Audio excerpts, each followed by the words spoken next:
What if the greatest secret of the modern monarchy wasn't a scandal, but a misdirection so carefully orchestrated that the world believed it without ever asking a single question? What if the two children who changed Prince Harry's life forever weren't the people the palace said they were?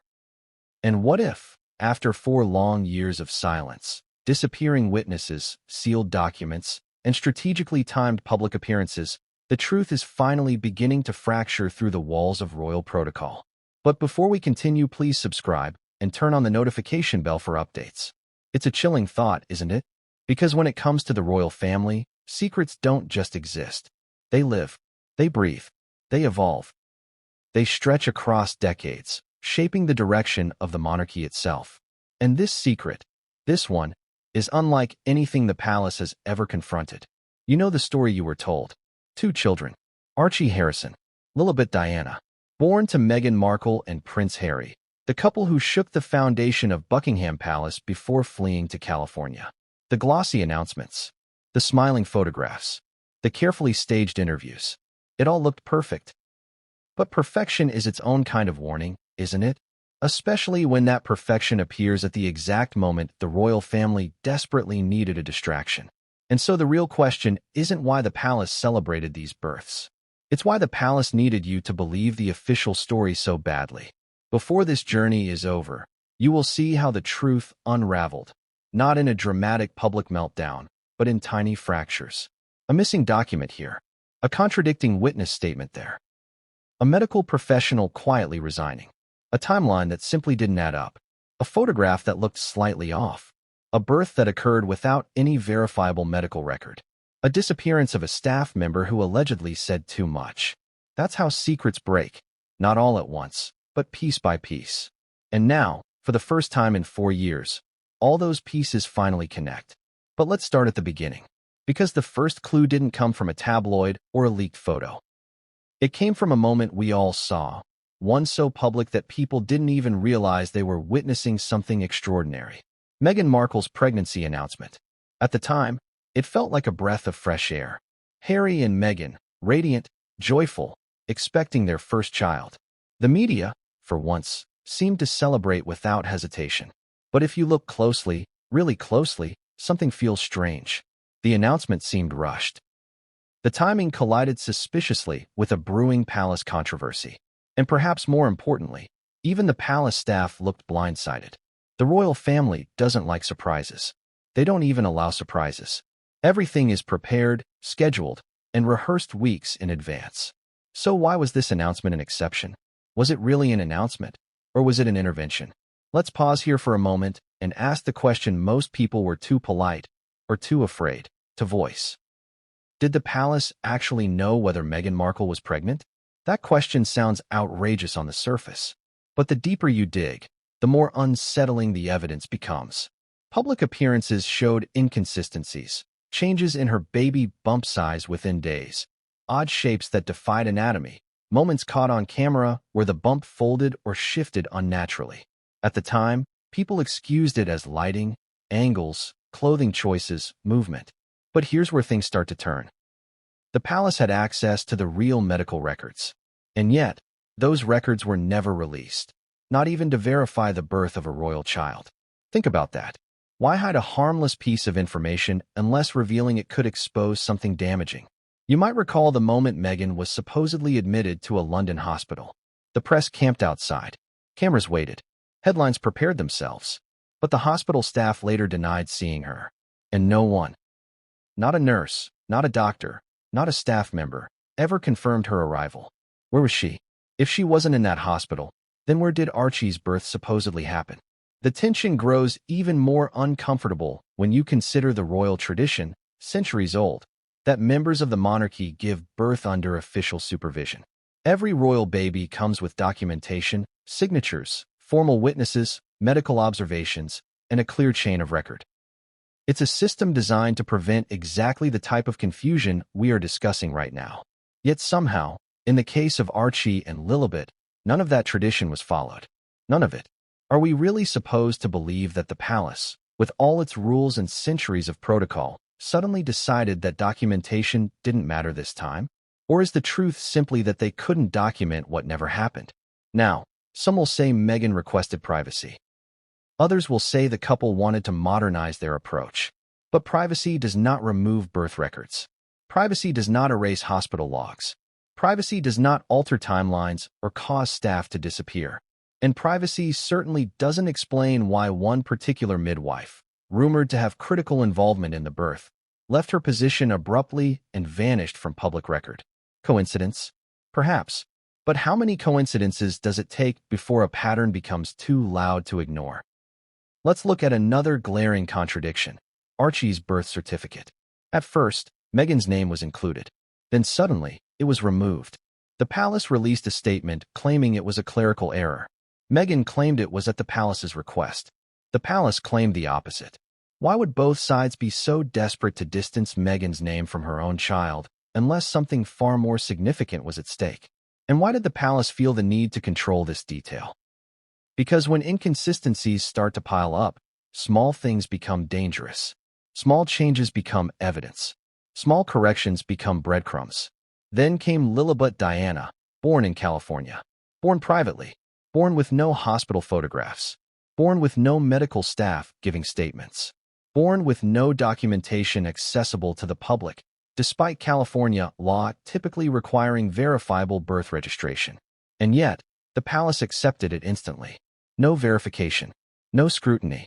Nothing. Why? Because by then, they were too deep in the story they created. They couldn't afford to undo it. Not after the Oprah interview. Not after the family conflicts. Not after Harry and Meghan's public separation from the monarchy. And certainly not after their billion-dollar brand was built on the illusion of a picture-perfect family. Now let's add another layer. Photos of the children themselves. When Archie first appeared, something felt off. Not wrong, just strange. As if the image had been edited, softened, brightened. As if someone wanted him to look slightly different than he really did. And different he did look. Features that didn't align with Meghan's. Or Harry's. Or the mixed heritage the palace emphasized so heavily. Then Lilibet. She looked even more unlike either parent, sparking confusion, debate, and quiet whispers within palace circles. But in public, the narrative remained firm. These were Meghan's biological children. And anyone who questioned it was painted as unkind, racist, or conspiratorial. Yet behind closed doors, the palace was panicking. Because the truth had begun to leak. Not from outsiders, but from inside royal walls. Staff members noticed things. Security officers reported strange discrepancies. Medical professionals were told not to ask questions. And one royal aide allegedly overheard a conversation that would send shockwaves through the palace corridors. A conversation about biological parentage. A conversation about optics. A conversation about protecting the monarchy's long-term image. But that aide didn't stay long enough to see what followed. You've probably wondered why the palace remained silent for so long. Why they refused to correct misinformation. Why they let rumors swirl without intervention. Why they allowed Harry and Meghan to construct their narrative without interruption. It wasn't kindness. It wasn't avoidance. It was strategy. Because revealing the truth would have ignited a scandal unlike anything in modern royal history. A scandal that would raise devastating questions about lineage, inheritance, succession, and legitimacy. The monarchy could survive bad press. It could survive divorces, affairs, scandals, even family betrayal. But what it might not survive is uncertainty about a royal child's bloodline. And so, for 4 years, they fought a silent war behind the scenes. Controlling leaks, silencing staff, managing images, scripting narratives. Until now. Because recently, something changed. A document was uncovered. A signature didn't match. A name appeared where it shouldn't have. A confidential memo referenced a medical procedure that Meghan was never known to undergo. A royal insider broke ranks. And suddenly, the palace's control began to crack. What if I told you this revelation wasn't about Meghan's mistake, but the palace's? What if they orchestrated the illusion, not to protect Meghan, but to protect themselves? And what if the real biological origins of Archie and Lilibet reveal a truth so explosive that the monarchy had no choice but to hide it? Because the secret isn't who the mother is. The real secret is who the father might be. But before we go there, before we unravel the most dangerous piece of this entire puzzle, we need to start with the first breadcrumb, the first contradiction. The first sign that something was terribly, unmistakably wrong. A document dated just days before Archie's birth. A document the palace never wanted the world to see. A document with one crossed-out name. And that name changes everything. They tried to bury the document. They tried to erase it from the chain of record. They tried to pretend that one signature didn't matter. But paper has memory, and this single sheet, one page, 5 signatures, and one name violently crossed out, would become the first crack in a wall the palace spent 4 years reinforcing. When people talk about royal secrets, they usually imagine something glamorous, dramatic, or scandalous. A forbidden romance, an affair, a hidden fortune. But the document that changed everything wasn't glamorous. It wasn't dramatic. It wasn't even particularly interesting to the untrained eye. It was simple, too simple. A pre-birth protocol form that shouldn't have raised any alarms at all. And yet, from the very moment it surfaced, nothing about it made sense. Let me take you back to where it began. Behind the walls of a building the public never sees, where royal paperwork is processed, reviewed, and archived. Few people realize the monarchy has its own internal document system, a kind of administrative heartbeat that tracks everything. Travel plans, medical briefings, security advisories, and yes, birth preparations. This form was supposed to be routine. A standard pre-birth protocol document that included emergency contacts, preliminary medical coordination, and a privacy directive the family could request. But something about this particular form jolted the clerk who processed it. Because the name listed under maternal medical contact wasn't a doctor. It wasn't a midwife. It wasn't a private nurse. And it wasn't anyone on Meghan Markle's medical team. It was a stranger. A woman no one recognized. A name the clerk had never seen before in any royal file. A name that appeared once, then was crossed out so aggressively the ink tore the page. Why would a stranger be listed on Meghan's pre-birth protocol? Who added her name? And who wanted her erased? The palace never intended for this document to leave its archives. But it did, quietly, anonymously, slipped into the hands of someone who would later become a key whistleblower. And when they released the document, they didn't comment. They didn't explain. They didn't offer any narrative. They simply said, "Look closely." So I did. And what I found was the beginning of a story no one could have anticipated. Let's talk about the timing first. The document was dated just days before Archie's birth. That already raises questions. Royal births are typically planned months ahead of time, with medical teams locked in and protocols finalized well before the due date. But in this case, the form looked rushed, messy, chaotic. The handwriting was inconsistent. The physician's information was incomplete. Important fields were left blank, something that never happens in palace documentation. Then there was the crossed-out name. Someone had written it hurriedly, as if under pressure, and someone else had tried, almost angrily, to remove it. The pen strokes were frantic, imprecise, reckless. Documents processed by the palace are never reckless, unless someone was panicking. For years, people speculated about this name, about who she was, about why she appeared at all. But the palace refused to acknowledge the document. They pretended it didn't exist. They claimed it was fabricated, then quietly stopped repeating that claim when experts confirmed the paper, ink, and filing code matched legitimate palace records. So who was this woman? The name, what was visible of it, appeared to belong to someone unconnected to the royal household, the medical team, or Meghan's known contacts. That alone was strange. But what came next was stranger. The whistleblower revealed that after this document circulated internally, palace staff received a sudden, urgent instruction. No external medical personnel were to be allowed near Meghan's alleged birthing location. Why would they issue that order? Why issue it at the exact moment this mysterious name appeared? Why the surge of sudden panic? To understand the significance, we have to zoom out. Not just to the document, but to the environment in the palace during those days leading up to Archie's birth. Anxiety was everywhere. Staff described the atmosphere as tight, confusing, and eerily tense. People whispered behind closed doors. Assistants were summoned repeatedly for private meetings. Senior aides walked the corridors with phones pressed to their ears and eyes that refused to meet anyone else's. Something was happening, but no one outside the highest circle knew what it was.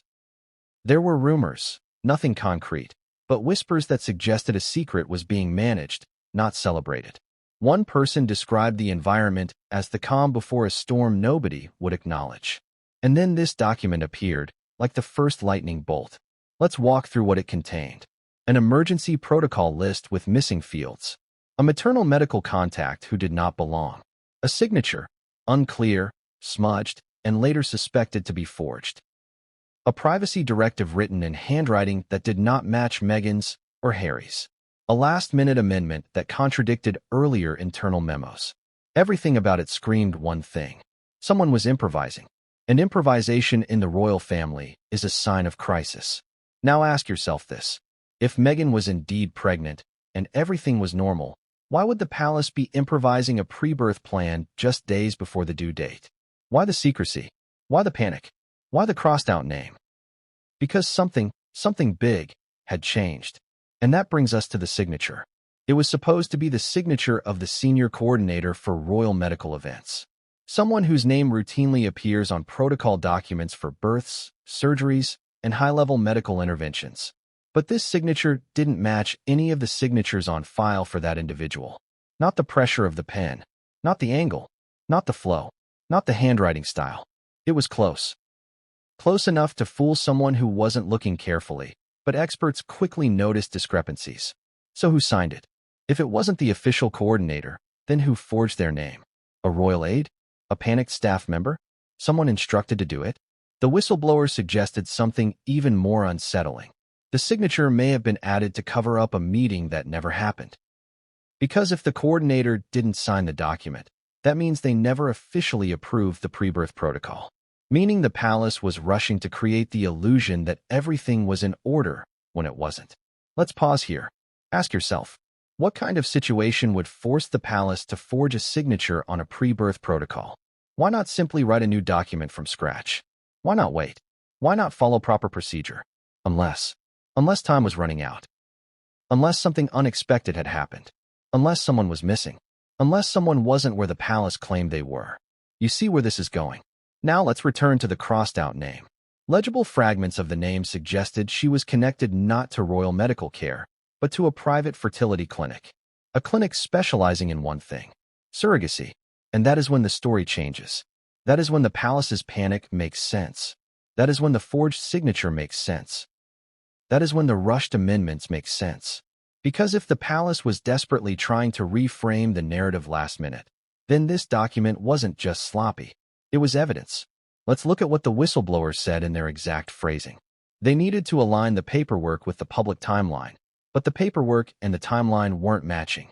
Read that again. The paperwork and the timeline weren't matching. What does that imply? That the palace had two separate stories. The real timeline, the public timeline, and they were no longer syncing. Someone, likely the person whose name was crossed out, was part of the real timeline, but the public timeline required her to disappear. So they erased her from the page. Literally, they erased her name. They erased her involvement. They erased her connection. But they forgot one thing. Nothing written inside the royal archive ever truly disappears. And now let's turn toward the final detail, the one that sets up the next chapter and begins to unravel the palace's carefully built illusion. The protocol document contained a tiny handwritten note at the bottom. It was almost invisible. Light ink. Small lettering. Easily overlooked. It said, "Pending confirmation of maternal arrival." What does that mean? Why would Meghan's arrival need confirmation? Was she not where they claimed she was? Was she not present for the alleged medical event? Or worse, were they waiting for someone else entirely? That note, small, almost insignificant, suggests that the palace did not have a pregnant woman in position for the birth protocol. They were waiting for confirmation, waiting for arrival, waiting for the real mother. And when the real mother's name appeared, they erased her. But the tension doesn't end there, because the final question, the question that will crack open everything we uncover next, is the simplest one of all. If Meghan wasn't the maternal arrival mentioned in that note, then who was? And what happened to the woman whose name the palace tried so desperately to erase? Because what came next would turn this strange document into a full-blown crisis. And no one saw it coming. They said she never worked there. They said she never existed. They said no nurse by that name had ever been employed at the hospital where Meghan Markle was supposedly admitted. But the strangest secrets are the ones everyone denies too quickly, and this one was denied before anyone even asked the question. Her name first appeared quietly, tucked into a bureaucratic corner of a hospital staffing sheet. Just a footnote, a line of text, a shift assignment. Nothing dramatic, nothing suspicious, nothing that should have sparked the spiraling panic that followed. And yet, within days of Archie's birth, her record vanished. Not updated, not archived, not transferred. Vanished. The hospital HR portal showed no trace of her. No employment history, no badge number, no payroll code, no onboarding log. As if the woman had evaporated. As if she had been erased with the same frantic pen strokes that scratched her name off the palace's pre-birth protocol. But here's the part even more unsettling. Several staff members remembered her. A petite woman with light brown hair. Quiet. Professional. Calm. Someone who didn't draw attention to herself. Someone who didn't get caught in drama. Someone who simply went to work, did her job, and left. Then one day she didn't. And nobody could agree on why. One staff member swore she resigned suddenly. Another claimed she had been escorted out. A third insisted she was transferred to a different ward. But not one person, nobody, could provide paperwork to back up any of those stories. You know what workplaces are like. There's always paperwork. Resignation forms. Transfer memos. Exit interviews. Badge terminations. Payroll adjustments. But here, nothing. A disappearance with no trace. Which brings us to the burning question. Why did every record of this nurse's existence vanish exactly when the palace was scrambling to finalize Meghan Markle's birthing narrative? The answer begins with a night that should have been routine. A night when staff at the hospital expected Meghan's arrival. Yes, expected. Because whether Meghan intended to give birth there or not, the palace had already notified the hospital. Staff had been prepped. Rooms were sterilized. Teams were placed on standby. Security was positioned. Standard royal birth procedures were underway. But Meghan never arrived. Instead, an unofficial medical transport came through the private service entrance. Late, discreet, and without the typical royal escort detail. This didn't make sense. Every royal birth before this one followed a strict, predictable pattern. Security arrives. Medical teams coordinate. A dedicated royal liaison communicates with hospital administration. But this time, none of that happened. And the nurse who vanished? She was the first hospital employee who interacted with that unofficial medical transport. She was the one who reportedly stepped forward, expecting a standard admission, and instead encountered something she was never meant to see. According to one source, she looked confused, taken aback, as if the person she saw did not match what she had been told. Another staff member claimed she made a quiet phone call immediately afterward, one that lasted less than 20 seconds. And after that call, her entire demeanor changed. She grew tense, uneasy, anxious. The palace's unexpected directive to restrict external medical personnel came less than 2 hours after that encounter. Coincidence? Or reaction? Think about it. How often does a single interaction between a nurse and a patient trigger a top-down lockdown from an institution like Buckingham Palace? Something about what she saw or heard set off alarms powerful enough to ripple across 2 continents. Now let's step back and consider the timeline. Hours before Archie's birth announcement, the palace told the world Meghan was in labor. But here's the problem. Multiple observers reported that no high-profile security convoy ever arrived at the hospital. Not before the announcement. Not during the announcement. Not after the announcement. So if Meghan wasn't at the hospital and no security detail was protecting a birthing mother, where was she? And why was this nurse the only person who seemed to witness something the palace didn't want acknowledged? Let's turn to what came next, because it's even stranger. The nurse reportedly told 2 colleagues that something was off about the situation. Her words weren't dramatic. She didn't accuse anyone of wrongdoing. She didn't claim a conspiracy. She simply said, "This isn't what they told us to expect." That one sentence would become the spark that ignited a quiet storm inside the hospital. Because a few hours later, hospital security escorted her to a small administrative office. Witnesses saw her sitting with 2 men, believed to be from the palace's private security sector. The meeting lasted less than 15 minutes. She left the room looking rattled. She went home that night. She never returned. Her badge was deactivated the next morning. Her locker was emptied. Her name erased from the roster. Her patient notes were reassigned. Her digital logs deleted. Her parking access revoked. Gone. But the palace didn't stop there. A confidentiality directive was sent to hospital administrators, one unusually strict, requiring all staff to surrender personal notes, shift logs, and even informal communications related to the day of Archie's supposed birth. It was the most aggressive privacy order the hospital had ever received. Yet why issue such an order? If there was nothing to hide, let's consider the nurse's role more closely. She wasn't senior staff. She wasn't a department head. She wasn't part of Meghan's supposed medical team. She was standard staff. Ordinary. Replaceable. Someone who should not have been near anything sensitive. Unless she stepped into the wrong corridor at the wrong moment. Unless she saw the wrong patient. Unless she recognized someone she wasn't meant to recognize. Or worse, unless she saw no patient at all. This is where the story takes a darker turn. Because according to a second whistleblower, a hospital porter, the private room that had been prepared for Meghan remained empty. Completely empty. No patient. No equipment use.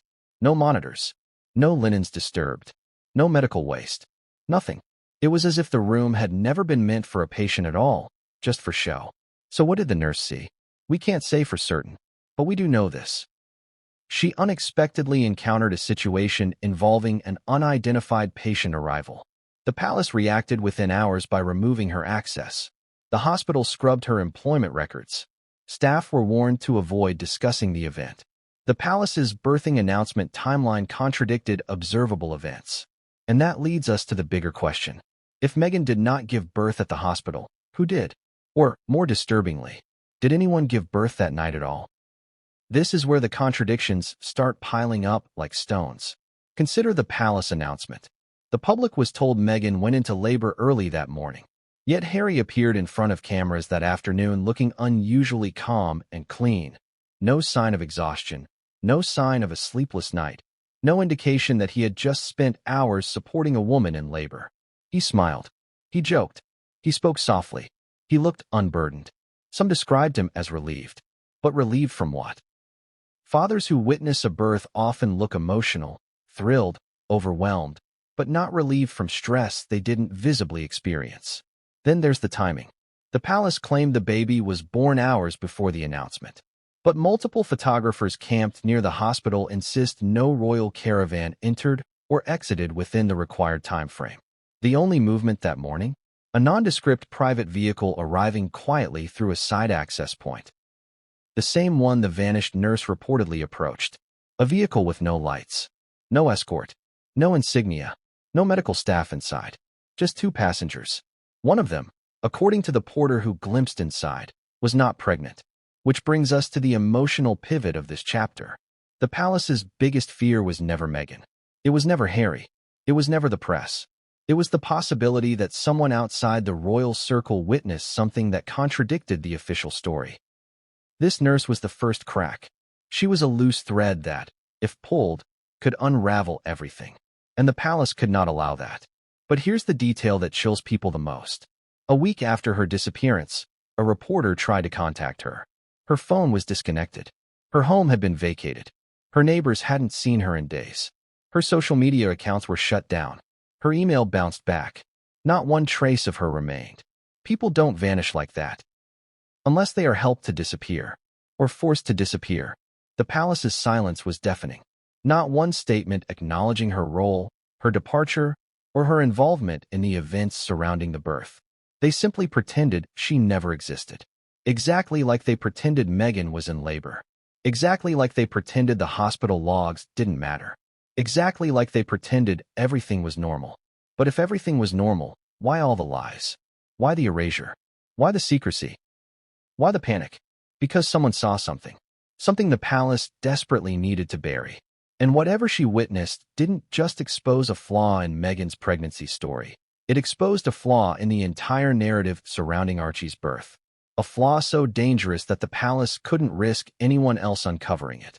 Which brings us to the next chapter, the one where timelines, medical observations, and documented public appearances collide. Because while the nurse vanished without a trace, Meghan's baby bump told a story of its own. A story the cameras accidentally captured again and again. And this is where the contradictions stop being subtle and start being impossible to ignore. Her baby bump didn't just shift. It didn't just change shape. It behaved in ways that no human pregnancy ever has. Not in biology, not in medicine, not in the real world. And yet millions of people saw it happen in real time, watched the footage in high definition, and brushed it off as nothing more than fabric folds, camera angles, or people being dramatic. But what if those moments weren't mistakes? What if they were the cracks, the visible, undeniable cracks, in a story the palace was desperate to protect? Let's begin with the moment that changed everything. The moment Meghan Markle's bump didn't just look unusual, it defied anatomy. You've seen the clip. Everyone has. Meghan sits down during a public engagement, smiling, graceful, glowing, and then the bump folds forward. Not shifts, not compresses, folds, as if it weren't a pregnancy bump at all, but something placed under her dress. The clip circulated immediately. People questioned it. People analyzed it. People slowed it down, zoomed in, replayed it. It became one of the most controversial pieces of royal footage ever captured. And what did the palace say? Nothing. Absolutely nothing. Because sometimes silence is the loudest confession of all. Let's break down what happened that day. Meghan was several months pregnant, or so the narrative claimed. She wore a light-colored coat that gently wrapped around her abdomen. Cameras flashed. Photographers leaned forward. Journalists scribbled notes. Then a reporter asked a question. Meghan leaned slightly to sit down, and the bump shifted forward in a way medical professionals later described as physically impossible. A real pregnancy bump doesn't fold like a cloth sack. It doesn't swing. It doesn't collapse. It doesn't change shape dramatically in the span of one movement. So why did hers? The palace tried to let it pass quietly, but the internet wasn't fooled. Thousands of viewers pointed out inconsistencies. Some were dismissed as trolls, others as conspiracy theorists. But here's the thing. Many of the people calling out the clip were mothers. Women who had carried children. Women who knew how a pregnant belly behaves. Women who recognized immediately that something wasn't right. A bump isn't a prop. A bump isn't a pillow. A bump isn't something that swings like a pendulum. So what was it? Let's rewind even further to the timeline of events leading up to that moment. 3 weeks before the folding bump incident, Meghan was filmed at an engagement wearing a fitted dress. Her bump was noticeably large, round, and prominent. 1 week later, she appeared in another outfit, this time with a considerably smaller bump. A few days after that, it appeared larger than both previous appearances. This wasn't natural fluctuation. This wasn't lighting. This wasn't camera distortion. This was contradiction. Medical experts quietly commented that the size differences weren't just unusual. They were anatomically implausible. A pregnancy doesn't shrink dramatically 1 week and expand dramatically the next, unless something else was happening, unless the bump wasn't part of her body, but an accessory. Before anyone jumps to conclusions, let's be clear. This chapter isn't about attacking Meghan's appearance or motherhood. This chapter is about something deeper, something cold, clinical, and heavily orchestrated. A timeline that makes no sense. Because the palace insisted on one story. That Meghan was expecting, that everything was natural, that she was simply a unique pregnant woman whose bump behaved differently. But the footage tells a different story. Let's analyze 3 moments the public wasn't supposed to notice. Moment 1, the disappearing bump. During a charity visit, Meghan bent down to pick up a small gift. As she leaned forward, her bump briefly seemed to flatten. Witnesses noticed it. One said it looked like a cushion shifting. Another said it looked like fabric collapsing lightly against her torso. Moment 2, the bump migration. At a walkabout, Meghan hugged a supporter.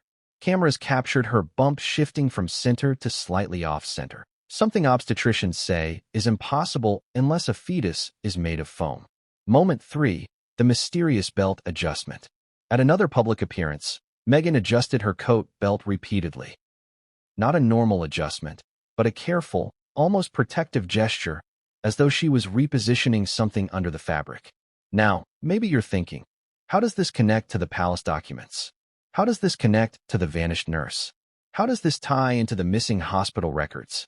The answer: because the inconsistencies in Meghan's bump were not isolated events. They were part of a larger pattern the palace was monitoring closely. a pattern that created the exact panic we saw in Chapter 1. Let's dig deeper. The palace isn't stupid. They knew people were watching. They knew photographs would expose inconsistencies. They knew the internet would dissect every image. But instead of addressing the situation, they doubled down. Why? Because the timeline Meghan was presenting publicly wasn't lining up with the timeline the palace had internally. Remember that note from the document? Pending confirmation of maternal arrival. That wasn't a suggestion. It was a warning. It meant the mother involved in the pregnancy had not yet arrived. Not Meghan. Someone else. Now let that sink in. If Meghan was not the maternal arrival, then the bump, the one behaving like a compressible prop, wasn't a pregnancy bump. And the reason it changed shape? Because it wasn't part of her body. This isn't speculation. This isn't rumor. This is a pattern linking real-world observation, inconsistent timelines, contradictory appearances, and leaked palace documentation. So let's walk through what likely happened behind the scenes. Scenario 1. The palace was waiting for the real mother, possibly a surrogate, to reach a specific stage of pregnancy. Scenario 2. Meghan was instructed to maintain the appearance of pregnancy to protect the timeline. Scenario 3. The palace needed to synchronize two separate narratives: the public pregnancy and the private medical reality. Scenario 4. When the bump inconsistencies became too obvious, the palace pivoted, accelerated or delayed public announcements, and controlled media access tightly. This would explain why Meghan's public appearances were so inconsistent. It would explain the shifting bump sizes. It would explain why certain events were scheduled suddenly, then canceled suddenly. It would explain why the palace was terrified when footage exposed unnatural movements. Because every inconsistency increased the risk of exposure. Let's talk about the most controversial footage, the folding bump clip, in more detail. Some claim Meghan's coat folded. Others say the fabric draped oddly. But textile experts analyzed the video and concluded something else entirely. The inner layer beneath the coat, the supposed bump, compressed on its own axis. Meaning the bump wasn't attached to her body. It wasn't anchored. It wasn't supported by anatomical structure. If you've ever seen footage of pregnancy prosthetics used by actors, the movement is almost identical. Now, imagine you're a palace official. You've been trying to control the narrative for months. You're waiting for the real medical timeline to catch up. You're trying to keep the public story straight while managing an internal crisis. Then suddenly, a viral video explodes online showing the one thing you hoped would never leak. A bump behaving like a prop. Of course there would be panic. Of course there would be emergency meetings. Of course documents would be amended, names crossed out, protocols rushed. The footage created a new problem. The public now had proof something wasn't right. And unlike internal documents, unlike missing hospital records, unlike vanished nurses, the footage was public domain. It couldn't be destroyed. It couldn't be erased. It couldn't be confiscated. The palace could deny it. The palace could ignore it. The palace could distract from it. But they couldn't make it go away. That's when the timeline inconsistencies grew even sharper. Meghan's bump became more controlled afterward. Her public appearances decreased. Events were more curated. Photographers were restricted to approved angles. Live footage became less frequent. Meghan's wardrobe changed dramatically. More loose coats. More oversized outfits. More strategically placed accessories. All of this aligns with one thing. A controlled narrative. A fragile illusion. A story that needed to hold together just long enough for the real mother to deliver. Now let's connect this to something even more damning. In late pregnancy, especially in the final weeks, fetal movement alters the mother's posture and gait. Yet Meghan's gait stayed perfectly consistent. Her posture did not shift. Her center of gravity did not change. Her stride remained steady. Her balance looked unaffected. Medical professionals later noted that Meghan exhibited none of the typical late-term indicators. None. Not a single one. So what was the palace hiding? What were they protecting? Whose pregnancy were they timing? And why did they need Meghan to appear pregnant so badly that they risked dubious footage and contradictory appearances? Because the real timeline, the one hidden from the public, was unfolding somewhere else entirely. And the inconsistencies we saw were symptoms of a story the palace was stitching together on the fly. But here is the most important question of all, the question that turned quiet suspicion into loud alarm within the palace walls. If Meghan's bump was inconsistent, If Meghan's timelines didn't match, if Meghan wasn't showing the physical signs of pregnancy, then what exactly were doctors monitoring behind those palace walls? Who was receiving the real prenatal care? Who was being prepared for delivery? And who was the woman whose name appeared, then was violently crossed out, on the palace's internal protocol? Because the answer to that question doesn't just explain the bump. It explains everything. And it leads directly to the next chapter. The one the palace hoped would stay hidden forever. 4 people walked into that room at Kensington Palace. Only 4. Senior. Trusted. Deeply embedded in the inner machinery of royal secrecy. They entered just after dusk, when the palace lights dim and corridors go quiet, when the heavy curtains draw and the windows reflect only darkness. None of them knew that a 5th person, someone who was never supposed to be part of that meeting, would walk in 20 minutes later and hear something that would change the course of this story forever. But let's start where the tension began, with that private meeting. A meeting that insiders later described as the moment the palace realized it had lost control. The 4 people were a senior palace aide, a royal communications strategist, a medical liaison tied to the monarchy, and a legal officer specializing in non-disclosure enforcement. These were not small players. These were not assistants or secretaries. These were the people the family calls when a situation is spiraling, quietly, urgently, and dangerously. The door closed. The air tightened. And that's when the palace's internal narrative shifted from possible complication to full-blown crisis. What sparked the meeting? One word: evidence.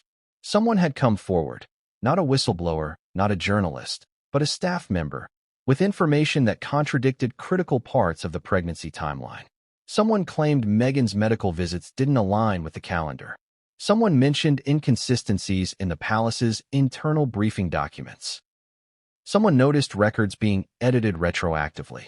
This was the kind of information that doesn't leak easily, because to notice it, one must be close enough to the royals to see patterns, yet low enough in the hierarchy to avoid suspicion.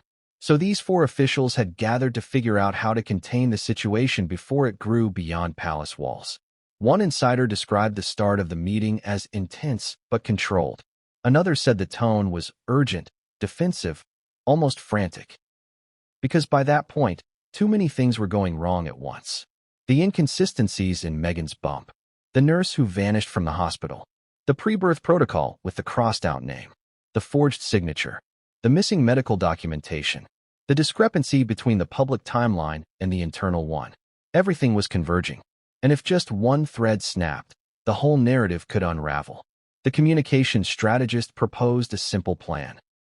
Overwhelm the media with positive stories, distract with public engagements, and push a carefully curated image of Meghan as a glowing mother-to-be.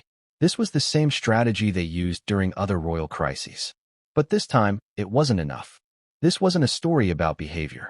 This wasn't a story about public image. This was a story about biology.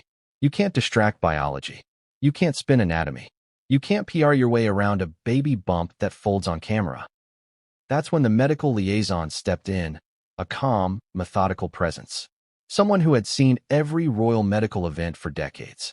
Someone who knew when a narrative wasn't aligning with clinical reality. They laid out the facts, bluntly. The palace had no verified medical records confirming Meghan's pregnancy. The palace had no direct documentation from Meghan's supposed doctors. The palace had not received confirmation of a maternal arrival, as noted in the internal protocol. The palace had 2 separate timelines, an official one for the public and a private one they could not reveal. Here's the chilling part. According to the liaison, the palace was operating entirely on trust. Trust that Meghan was pregnant. Trust that everything was normal. Trust that the narrative could hold. But trust is only safe when the truth supports it. And the truth, the real truth, was missing. So the legal officer made a bold suggestion. If the palace could not verify Meghan's pregnancy, they needed to lock down every point of contradiction before questions reached outside ears. They discussed non-disclosure agreements, employment terminations, record alterations, tightening the flow of information, reducing Meghan's public engagements, eliminating live footage, strengthening media control. This wasn't crisis management. This was containment. Because, according to one insider, they were no longer trying to protect Meghan.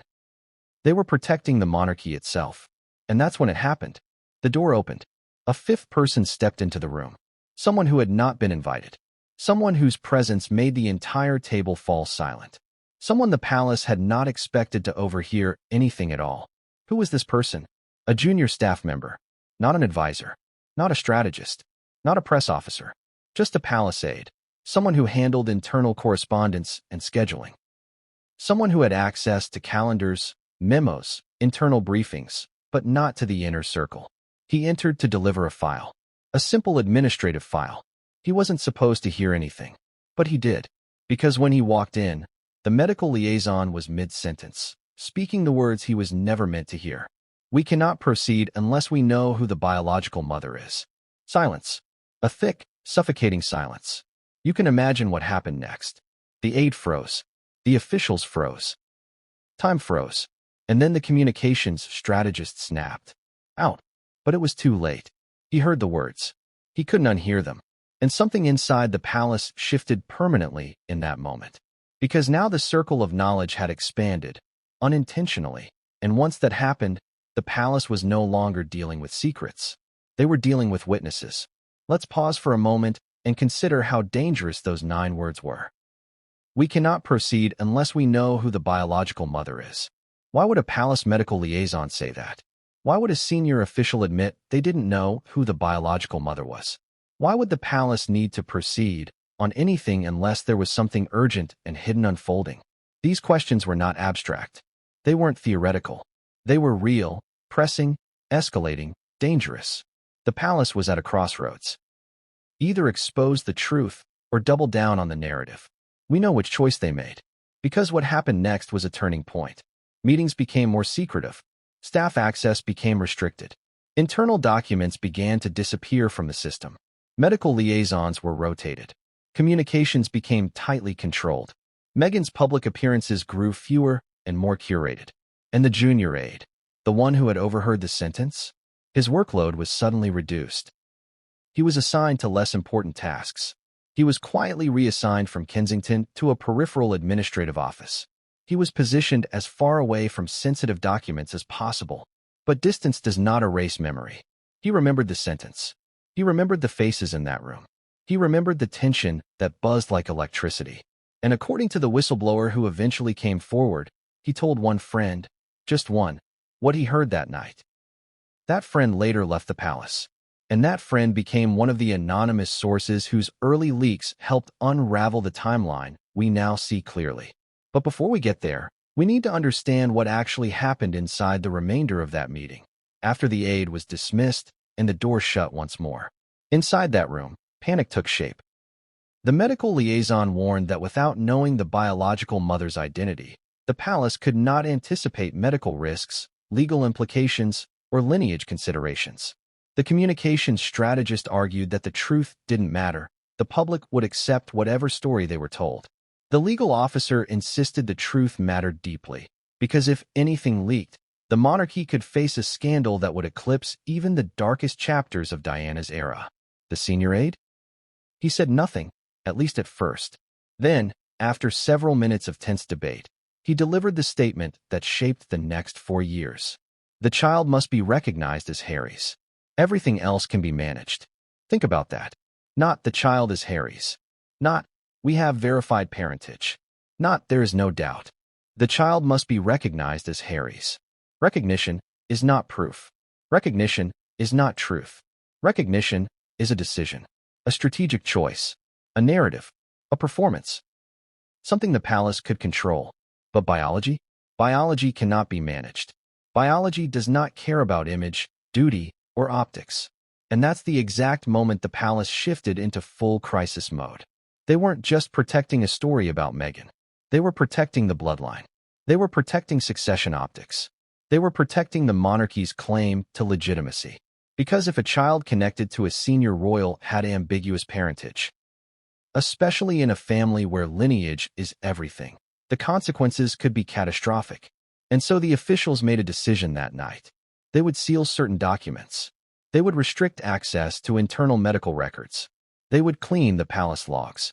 They would purge names from files, including the mysterious woman whose name was crossed out.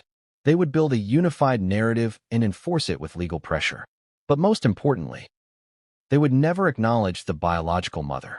Not publicly, not privately, not internally. As far as the palace was concerned, the truth would be buried. And that was the plan. Until something unexpected happened. Someone else entered the story. Not a staff member, not a reporter, not a doctor. A woman. The same woman whose name was on the crossed-out document. And what she revealed, quietly, secretly, and with undeniable fear, shattered everything the palace thought they had under control. Because she knew the real timeline. And she knew exactly why her name had been erased. But that's the story of the next chapter. The chapter the palace fought hardest to suppress. She shouldn't have come forward. She shouldn't have said a word. She shouldn't have been anywhere near the palace, the press, or the story at all. And yet she appeared.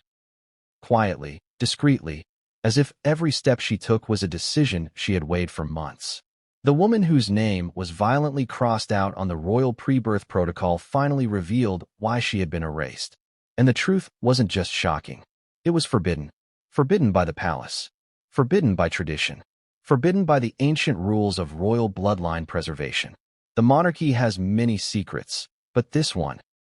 The truth about the rules surrounding biological lineage and how far the palace will go to protect the illusion of purity is one of the most tightly guarded secrets in British royal history. But before we get to what she revealed, we need to understand the context. Because this chapter is about something most people don't even know exists. The forbidden royal protocols. Protocols so old, so strict, and so deeply woven into monarchy survival that even mentioning them behind palace walls is considered dangerous. Let's begin with the hidden rule that started this entire crisis. The rule so powerful that it shapes every decision the palace makes regarding heirs. A royal child must be of verifiable bloodline. Verifiable. Not assumed. Not rumored. Not believed. Not claimed. Verified. This rule dates back centuries, created to prevent illegitimate claims, false heirs, and political infiltrations. Royals were terrified, truly terrified, of the possibility that a child not born from royal lineage could ascend to power. And so protocols were developed. Harsh protocols, secret protocols, unbreakable protocols.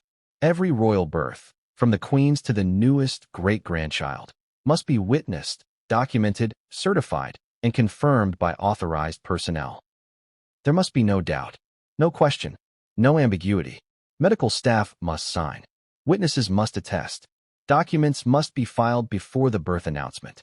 But in the case of Archie and Lilibet, none of this happened. None of it. And that's where the woman, the one whose name was crossed out, enters the story. Her name was removed because her existence contradicted everything the palace wanted the world to believe. She was the key that unlocked the truth. She was the one person who could confirm whether the royal rule had been broken. Because she wasn't a nurse. She wasn't a palace aide. She wasn't a friend of Meghan's. She was a surrogate liaison, someone who acted as the point of communication between a fertility clinic and a private client. A liaison whose name should never have appeared on a palace form, unless a surrogate was involved. And that's why the palace panicked. It wasn't just that she was the wrong name. It was that she represented the wrong truth. She met privately, secretly, with the whistleblower who later leaked documents. And when she did, her voice shook. Her hands trembled. She looked over her shoulder more than once, as if expecting someone to intervene at any moment. And then she said the one sentence that explained everything the palace had tried to suppress. They used the wrong timeline. They didn't expect anyone to notice, but I did. Wrong timeline. We've heard that phrase before, in internal documents, in quietly whispered conversations, in inconsistencies with Meghan's public bump. But now the missing piece clicked into place. The palace timeline, the one the public saw, was not the real timeline. It was the adjusted one, the rushed one, the one that tried to match Meghan's public appearances with the surrogacy process taking place behind the scenes. And that explains why her name was on the document. Her job involved coordinating surrogacy timelines, medical appointments, embryo transfers, trimester check-ins, legal verifications. And her name appeared on the palace document because someone, perhaps mistakenly, logged her as the point of contact for the mother. But she wasn't Meghan's contact. She was someone else's, the real mother's. And what she revealed next would unravel everything the palace built its story upon. Let's unpack her claims piece by piece. Piece 1. Meghan had no medical file at the clinic. Piece 2. The clinic was approached anonymously, and unusually, through legal intermediaries, not directly. Piece 3. The timeline given to the clinic did not match Meghan's public pregnancy timeline. Piece 4. The palace coordinator attempted to contact the surrogate liaison at least twice shortly before Archie's birth, likely to reconcile the conflicting timelines. Piece 5. When the palace realized her name had been logged publicly on a protocol document, they erased it instantly. Why erase it? Because that document connected two worlds that were never meant to overlap.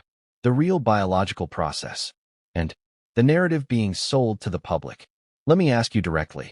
If Meghan had been pregnant, why would the name of a surrogacy liaison appear anywhere in her palace paperwork? Why would palace officials panic over this? Why would her name be crossed out with such aggression that it tore the page? Why would the palace send non-disclosure enforcement lawyers to silence someone whose role supposedly had nothing to do with Meghan? Why erase her from the record? The answer: because she was evidence of a break in protocol. The protocol requiring verifiable lineage. She presented the greatest threat to the monarchy. Proof that the palace did not have control over the biological origins of a child linked to the royal bloodline. And so, she explained what she believed happened, carefully choosing her words. There were two timelines. One for the surrogate pregnancy, one for Meghan's public pregnancy. They weren't synchronized. That's why everything started falling apart. Now think about that. Two timelines. Two pregnancies. One real, one performed. One tracked privately, one displayed publicly. And the palace, with all its resources, all its strategists, all its planners, failed to align them. That's why Meghan's bump shifted. That's why her size fluctuated dramatically. That's why she behaved like someone who was not physically carrying a child. That's why hospital records didn't match the official announcement. That's why the nurse who saw the wrong patient disappeared. That's why the pre-birth protocol was incomplete and chaotic. Because no one, not even the palace, can perfectly synchronize a fake pregnancy with a real one happening elsewhere. Now let's address something deeper: the fear behind the palace's actions. If a royal child was born through surrogacy without proper legal alignment, the monarchy could face unprecedented consequences. Succession challenges, legal disputes, public backlash, international scrutiny, historical disgrace. And here is the most disturbing revelation the liaison shared. The palace requested confidentiality at a level I'd never seen before. They didn't want names. They didn't want records. They didn't want witnesses.